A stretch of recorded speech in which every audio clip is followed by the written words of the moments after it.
Bro ಒಂದು ನಿಮಿಷ ದಯವಿಟ್ಟು ಸ್ಕಿಪ್ ಮಾಡಿಬಿಡಿ. ನಿಮ್ಮ ಒಂದು 2 ನಿಮಿಷ ಟೈಮ್ ನನಗೋಸ್ಕರ ವೇಸ್ಟ್ ಮಾಡಿ ಅಂತ ಹೇಳ್ತಾ ಇದ್ದೀನಿ. ವೇಸ್ಟೋ ಬೆಸ್ಟೋ ಅದು ನಿಮಗೆ ಬಿಟ್ಟಿದ್ದು. ಬಟ್ ಆದರೆ ಒಂದು ವಿಷಯ ತುಂಬ ಬೇಜಾರು ಮಾಡಿಸೋಂಥದ್ದೇ. ನಾಳೆ ನಿಮಗೂ ಆಗ್ಬೋದು, ಇಲ್ಲ ನನಗೂ ಆಗ್ಬೋದು.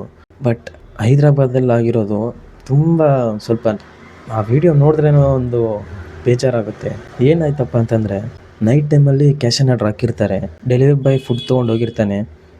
ಅಲ್ಲಿ ಹೋದ್ಮೇಲೆ ಅವನು ಸರ್ ಪೇಮೆಂಟ್ ಆಗಿಲ್ಲ ಅಂತ ಕೇಳ್ತಾನೆ. ನೀನು ನನ್ನ ಹತ್ರನೇ ಅಮೌಂಟ್ ಕೇಳ್ತೀಯ ಅಂದ್ಬಿಟ್ಟು ಅವನ್ನ ಹೆಂಗೆ ಹೊಡೆದಿದ್ದಾರೆ ಅಂದರೆ ಆ ಥರ ಕ್ರೂರವಾಗಿ ಹೊಡೆದಿದ್ದಾರೆ. ಅವ್ನ ಕಿವಿಯೆಲ್ಲ ಕತ್ತರಿಸಿ, ಕೈಯೆಲ್ಲ ಮುರಿದು, ಕಾಲೆಲ್ಲ ಹೊಡೆದಾಕಿ, ಅವ್ನ ಪ್ರೈವೇಟ್ ಪಾರ್ಟ್ಗೆಲ್ಲ ಆ ರೇಂಜ್ಗೆ ಹೊಡೆದವ್ರೆ, ಅರ್ಥ ಮಾಡ್ಕೊಳ್ಳಿ. ಆದರೆ ನನಗೊಂದು ಡೌಟು, ಇದೇ ಜಾಗದಲ್ಲಿ ಯಾವ್ದಾದ್ರು ಒಂದು ಹುಡುಗಿಗೆ ಆಗಿದ್ದಿದ್ರೆ ಇಷ್ಟೊತ್ತಿಗೆ ಅದೆಷ್ಟೋ ಒಂದು ದೊಡ್ಡ ನ್ಯೂಸ್ ಆಗಿ ಹೋಗ್ಬಿಟ್ಟಿರೋದು. ಬಟ್ ಆದರೆ ಇದೇನು ನಾನು ಹುಡುಗಿರನ್ನ ಹೋಲ್ಸ್ಕೊಂಡು ಮಾತಾಡ್ತಾ ಇಲ್ಲ. ಮತ್ತು ಹಂಗೆ ತಪ್ಪು ತಿಳ್ಕೊಂಡು ಇಲ್ದಿರೋದೆಲ್ಲ ಮಾತಾಡ್ಬೇಡಿ ಪ್ಲೀಸ್, ದಯವಿಟ್ಟು.